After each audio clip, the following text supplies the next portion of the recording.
Picture this. You're sent into a strange, empty room. There's only one door, slightly ajar, and the walls are bare, except for one note. The room is alive. Find the safe room. You have no choice. You step through the door. Ahead of you stretches a long, wide hallway, branching endlessly into other hallways and rooms. You wander cautiously and notice something strange.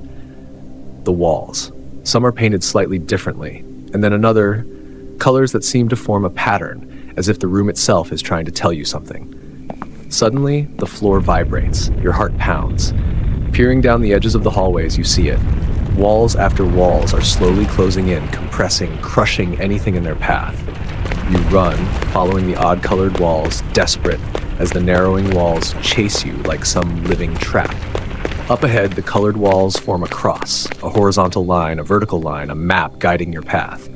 Instinct kicks in. You sprint toward the center hallway, the one that cuts through the cross. The walls are closing in, crushing pebbles beneath them. Fear grips you. You close your eyes, and then silence.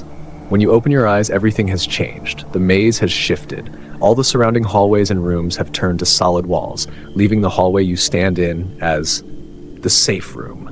But the room isn't done. It shakes again, revealing another labyrinth, new and unknown. You scan for the odd-colored walls, trying to find your path, and then you hear it. Footsteps. Behind you, someone or something is there. That was the plan, my Roblox horror game project. It didn't start with monsters, it didn't start with jump scares. It started with a single part, just one piece. I was trying to figure out how to move it, not randomly, not freely, but at a fixed offset from its original position. It sounds simple, but it took me a while. Testing, breaking it, moving it wrong, resetting it again, until finally it worked. And from that one small victory, I immediately built something bigger. A basic tile, not just one part anymore, but a model made of multiple parts, and this tile had a purpose.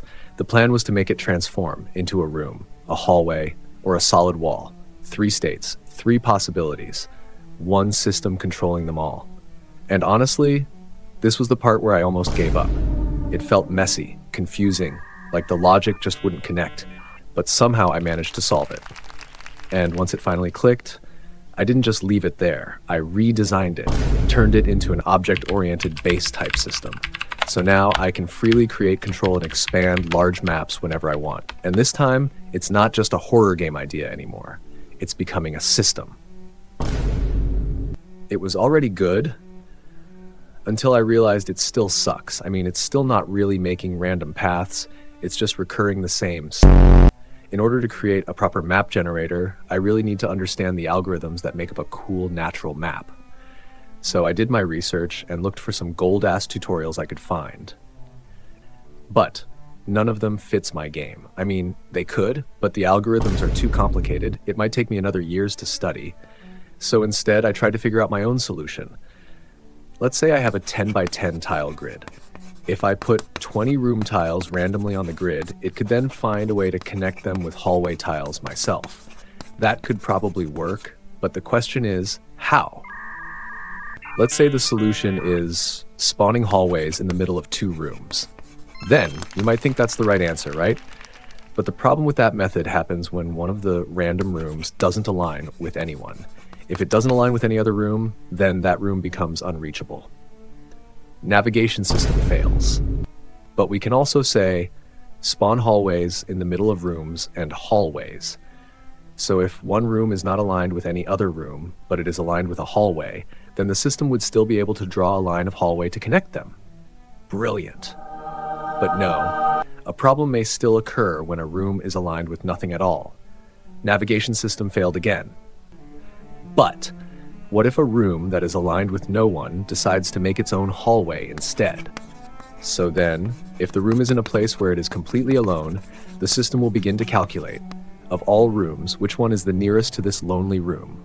By identifying the nearest room, we take its coordinates, compare them to the current room, subtract it, and the result? The distance, or the number of steps from the lonely room to its nearest room neighbor, and we begin marching hallways. Well, in order to find out if this thing actually works, I better start coding. 5 minutes later. Well, it didn't work. It didn't work for a couple of reasons, which I am not going to explain anymore, but matter is, I finally have the real solution. Instead of randomly placing rooms in the grid, I instead place room randomly in one aligning axis every time. First, randomly place room horizontally, then vertically, then horizontally, then vertically again. This way, I can make sure they spawn aligning with other room for sure. Problem solve. Now for real this time, I better start coding.